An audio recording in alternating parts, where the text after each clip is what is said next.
Hello दोस्तों, ज्ञान online में आपका स्वागत है। मैं प्रवीण कुमार प्रजापत आपको आज 11th साइंस की फिजिक्स पढ़ाने वाला हूं।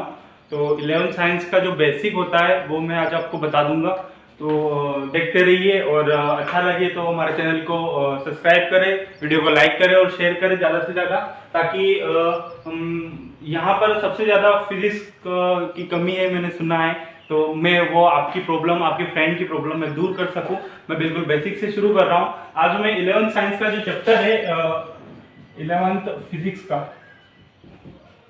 का जो चैप्टर है मात्रक और विमा वाला, वहां से स्टार्ट करने वाला हूं। तो मैं पहले आपको बेसिक मूलभूत मात्रक बताऊंगा।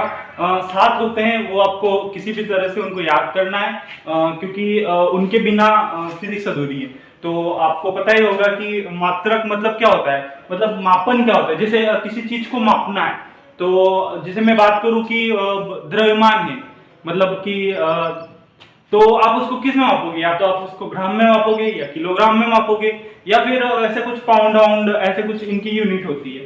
तो ये जो मापने का है ना सारा सिस्टम सेट किया हुआ, इसी को अपन मापन बोलते हैं। तो जैसे मैं बोल दूं कि समय समय को आप सेकेंड, घंटे, मिनट इसमें मापते हो, या फिर दिन, वर्ष, साल, ऐसे कुछ समय को मापते हो। मैं अगर किसी दूरी की बात कर दूं कि यहां से वहां की दूरी, तो आप मीटर, किलोमीटर या ऐसे कुछ बताते होंगे। तो यही होता है अपना मापन। ऐसे सारी चीजों को, मेन 7 चीजें होती है, और उन्हीं 7 मात्रक से अपन सारी चीजों को डेराइव कर लेते हैं। तो मूलभूत मात्रक जो होते हैं वो 7 ही होते हैं। तो मैं आपको बताता हूं मूलभूत मात्रक क्या होते हैं। मूलभूत मात्रक मतलब ऐसे है जो जिनको किसी से डेराइव नहीं किया होगा। बाकी इन मात्रकों से, इन 7 मात्रकों से हम हर चीज डेराइव कर सकते हैं। मैं आपको यहाँ पे डेराइव करके दिखाऊंगा कैसे उनको करना है और सारा कुछ। तो ये बेसिक से अपन स्टार्ट करेंगे। नेक्स्ट वीडियो जब भी आएगा उसमें आपको मैं फिर भी बेसिक पढ़ाने वाला हूँ। तो अगर पहले आपका बेसिक क्लियर हो जाएगा, तो मैं बाकी के चैप्टर जो आपको पढ़ाऊंगा वो आपको सारे अच्छे से समझ में आएंगे। तो स्टार्ट करते हैं। जैसे मैं बात करूं कि द्रव्यमान की। द्रव्यमान द्रव्यमान को आप किस में मापते हो? द्रव्यमान को मैं यहाँ पर सिर्फ एसआई की बात करने वाला हूँ। ये एसआई, एमकेएस, सीजीएस, ये सब क्या होते हैं ये मैं आपको बताऊंगा आराम से। अभी ये देखिए, वो सारा कुछ मैं करने वाला हूँ। तो द्रव्यमान को हम मापते हैं किलोग्राम में।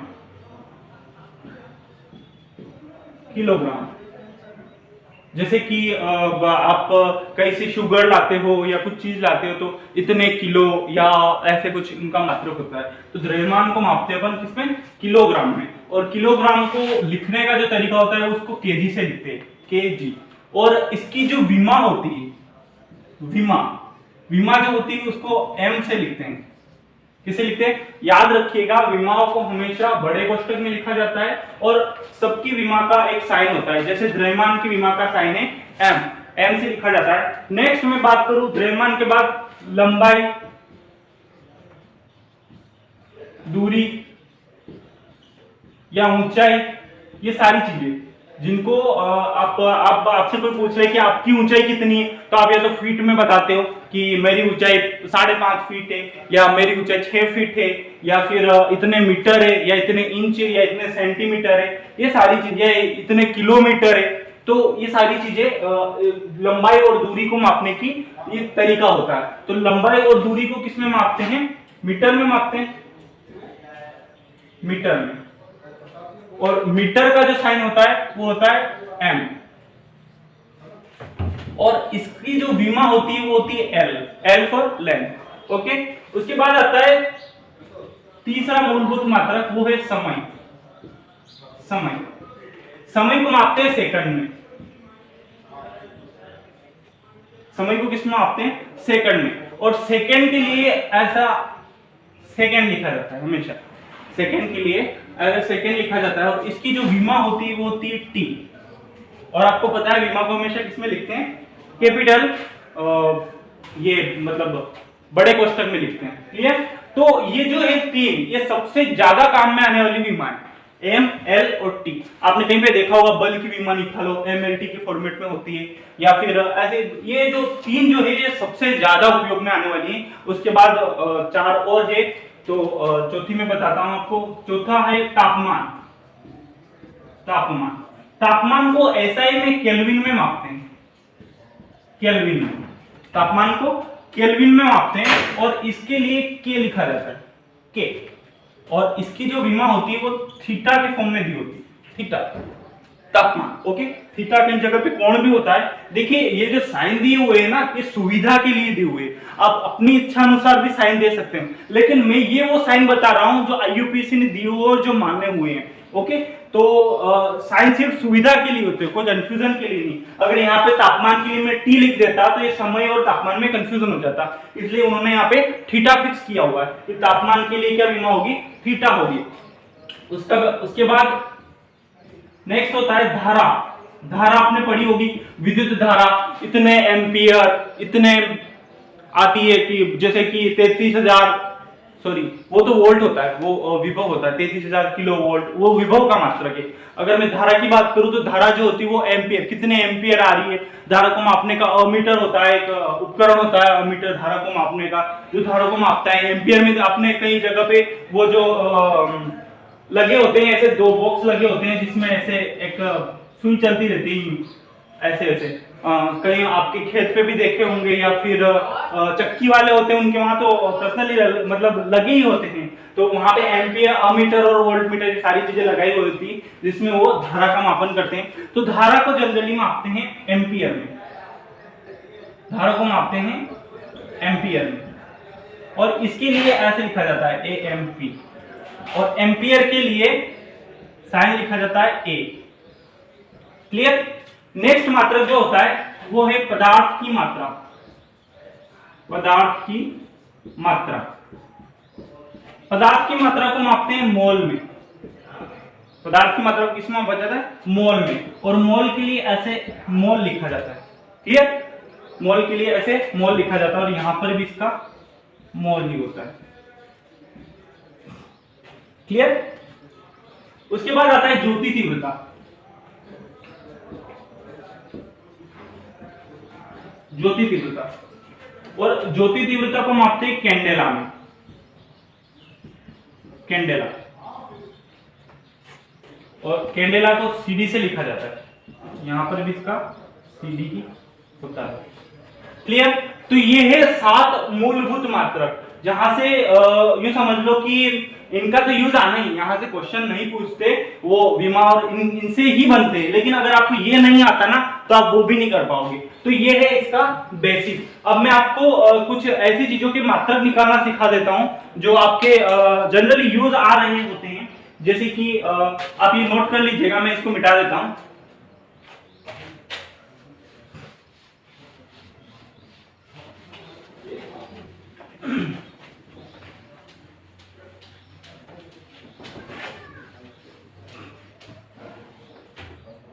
देखिए मैं कुछ मात्रक और विमा आपको बता देता हूं, उनके मात्रक भी, कभी कभी आपके मात्रक से भी क्वेश्चन आता है, जैसे ऊर्जा का मात्रक, या फिर गतिज ऊर्जा का मात्रक, या फिर घनत्व का मात्रक क्या होगा, द्रव्यमान का क्या होगा, या वेग का क्या होगा, संवेग का क्या होगा, ऐसे कुछ और सूत्र पूछ लिए जाते हैं। तो जनरली आपको मैं यहाँ पे थोड़े थोड़े फॉर्मूले भी बताने वाला हूँ, और उन फॉर्मूलों को मैं जैसे जैसे फिजिक्स पढ़ाते जाऊंगा वो आपको क्लियर होते जाएंगे। अभी यहाँ पर ये कंफ्यूजन मत करना कि ये फॉर्मूला कहाँ से आ गया, ऐसा कुछ नहीं। आप जैसे जैसे फिजिक्स पढ़ते जाओगे वो फॉर्मूले आपको आते जाएंगे, आपको अलग से याद करने की कोई जरूरत नहीं है। तो मैं याद नहीं करवा रहा, मैं यहाँ पे बता के आपको निकालना सिखाऊंगा सिर्फ। तो स्टार्ट करते हैं। जैसे मैं बात करूं कि लंबाई, लंबाई या दूरी, लंबाई या दूरी, जैसे आपको कहीं पे जाना है तो आप उसको किलोमीटर या मीटर ऐसे माप रहे होते हो, तो मैं लंबाई या दूरी की बात करूं तो इसको मापते हैं मीटर में। किसमें मापते हैं, मीटर में, और इसका मात्रक अपन मीटर ऐसे लिखते हैं, मीटर। और विमा जो लिखते हैं उसकी ऐसे एल से लिख रहे होते हैं, एल से, ठीक है। उसके बाद आपको पता है वो स्पीड मीटर लगा होता है गाड़ी में, जो आपको स्पीड बताता है कि आप कितनी स्पीड से चल रहे हो, किलोमीटर पर आवर में दिखाता है। लेकिन जो मानक आईयूपीएसी की जो स्पीड मापने का होता, जैसे मैं बात करूं स्पीड की, स्पीड इसको बोलते हैं चाल या फिर वेग। अच्छा, चाल और वेग में बहुत बड़ा डिफरेंट है, लेकिन इनके विमा और मात्रक में कोई डिफरेंट नहीं होता, दोनों की विमा और मात्रक दोनों सेम होते हैं। तो चाल और वेग जो होता है, वेग जो होता है या चाल जो होती है, आपने सुना होगा बचपन में ऐसे पढ़ा होगा 10th क्लास में कि चाल बराबर दूरी बटा समय होता है।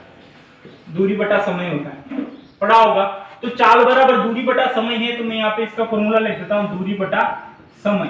और आपको पता हो दूरी को किस में मापते हैं, दूरी को मापते हैं मीटर में, और समय को किस में मापते हैं, सेकंड में। तो चाल का मात्रक क्या हो गया, मीटर पर सेकंड, मीटर पर सेकंड। अच्छा, इनकी मैं अगर विमा लिखूं तो ये हो जाएगा मीटर का एल और सेकंड का टी।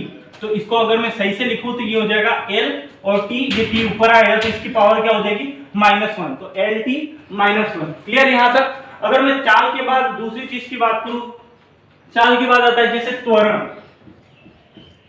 त्वरण, त्वरण क्या होता है, वेग में परिवर्तन की दर, मतलब कि वेग में परिवर्तन। जब भी आपको परिवर्तन की दर ऐसे कुछ शब्द मिले, मतलब क्या है, मतलब उसमें समय का भाग दिया हुआ है। जैसे कि यहां दूरी में परिवर्तन की दर या वेग में परिवर्तन की दर, ऐसे दूरी में या विस्थापन, दूरी और विस्थापन का मतलब भी सेम ही होता है। तो दूरी में परिवर्तन की दर क्या हो जाएगी, चाल हो जाएगी। और अगर मैं वेग में परिवर्तन की दर की बात करूं तो वो क्या हो जाएगी, त्वरण हो जाएगी। तो त्वरण को ऐसे लिखेंगे, वेग में परिवर्तन की दर मतलब किसका भाग दिया होगा, समय का। जब भी परिवर्तन की दर ऐसी चीजें आए तो उसमें किसका भाग दिया होता है, समय का भाग दिया हुआ होता है। तो त्वरण बराबर क्या हो जाएगा, वेग में परिवर्तन की दर। और आपको वेग की विमा तो पता है, वेग क्या होता है, दूरी बटा समय। तो यहाँ पे मैंने वेग की जगह रख दिया दूरी बटा समय, और बटा ये क्या हो गया, समय ये वाला।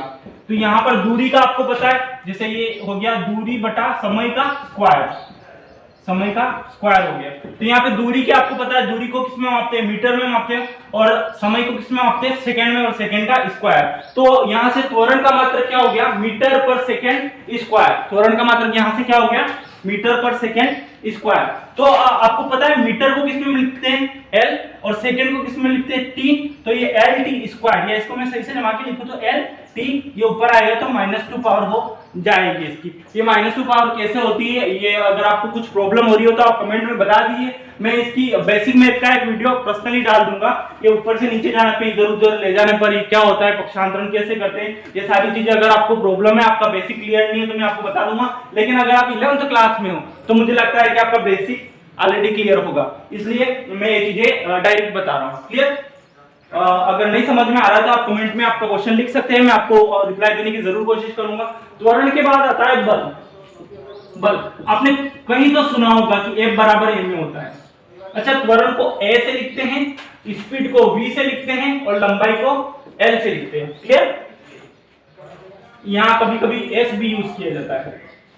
F बराबर m में होता है, ये आपने सुना होगा। यहाँ पर m क्या होगा, द्रव्यमान, और a क्या होगा, त्वरण होगा। F क्या है, बल है। तो अगर मैं आपको बल की मात्रक और विमा निकालना सिखाऊं तो बल F बराबर ma, और a आपको पता है त्वरण क्या होता है, वेग बटा समय। तो m वेग बटा समय v/t, ये हो जाएगा क्या, बल हो जाएगा। अच्छा, m का आपको पता है, द्रव्यमान को किस में मापते हैं, किलोग्राम में। वेग का आपको पता है, वेग को किस में मापते हैं, मीटर पर सेकंड में। और ये एक और सेकंड क्या हो गया, सेकंड स्क्वायर। तो किलोग्राम मीटर पर सेकंड स्क्वायर, ये किसका मात्रक हो गया, ये बल का मात्रक हो गया। और इसी को ये एमकेएस में है, ये एमकेएस सीजीएस, ये सारा क्या होता है, या मैं आपको नेक्स्ट वीडियो में बता दूंगा। तो अगर आपको एमकेएस सीजीएस और ये पता नहीं है वगैरह, एसआई क्या होता है, एफपीएस क्या होता है, तो कमेंट में बता दीजिए, मैं आपको सारा कुछ सिखा दूंगा। क्योंकि मुझे तो लगता है नहीं कि आपका बेसिक क्लियर है, लेकिन अगर ना हो तो फिर भी मैं आपकी मदद जरूर करूंगा।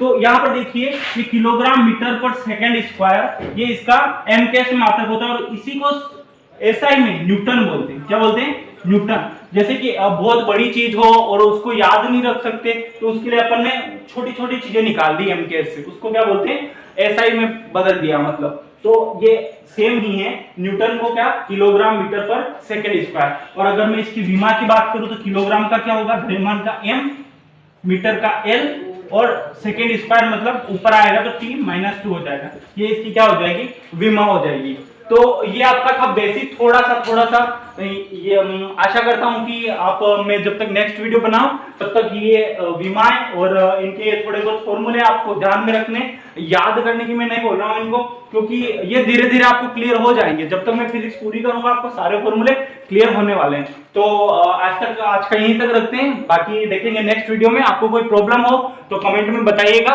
और वीडियो को लाइक, शेयर और सब्सक्राइब जरूर कीजिएगा। धन्यवाद, मिलते हैं नेक्स्ट वीडियो में। Okay, thank you.